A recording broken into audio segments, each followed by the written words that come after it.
கள்ளக்குறிச்சி கருணாபுரத்தில் பாமக தலைவர் அன்புமணி செய்தியாளர்களை சந்தித்து வருகிறார். அதன் நேரலையை பார்க்கலாம். இந்த பகுதி சார்ந்தவர்களாக சரி இதெல்லாம் ஏற்றுக்கொள்ள முடியல. முதலமைச்சர் இதுக்கு பொறுப்பேற்று இந்த நடவடிக்கைகள்லாம் எடுக்கணும். நாங்களும் தொடர்ந்து சொல்லிட்டு வரோம், தொடர்ந்து போராடிட்டு வரோம். இதற்கு தீர்வு என்னன்னா தமிழ்நாட்டில் பூரண மதுவிலக்கு கொண்டு வாங்க. அது படிப்படியா கொண்டு வாங்க, ஒரே நாள்ல கொண்டு வர வேண்டாம், படிப்படியா கொண்டு வாங்க. இப்ப இவங்க இறப்புக்கு காரணமே அதுதான். நீங்க டாஸ்மார்க் மதுவை கொடுத்து இவங்க குடிகாரனா மாத்திட்டீங்க, குடி நோயாளிகளா ஆயிட்டாங்க. அதனால குடி இல்லாம இவங்களால இருக்க முடியாத சூழல்னால டாஸ்மாக் கடையில் போய் 200 ரூபாய்க்கு வாங்க முடியல.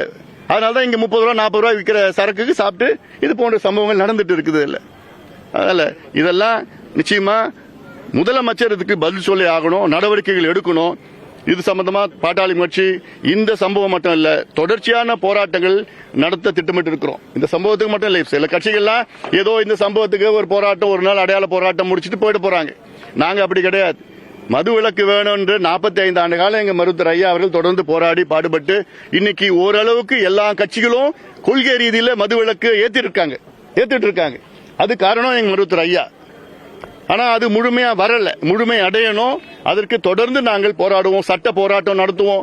இன்னைக்கு தமிழ்நாட்டில் கருணாபுரத்தில் மக்களை சந்தித்து ஆறுதல் கூறிய பிறகு பாமக தலைவர் அன்புமணி ராமதாஸ் செய்தியாளர்களை சந்தித்து பேசியிருக்கிறார். தமிழ்நாட்டில் பூரண மதுவிலக்கை படிப்படியாக கொண்டு வர வேண்டும், முதலமைச்சர் விவகாரத்திற்கு பதில் சொல்லியே ஆக வேண்டும் என்று அவர் செய்தியாளர் சந்திப்பில் தெரிவித்திருக்கிறார். விவரங்களை பின்வரும் செய்திகளில் பார்க்கலாம்.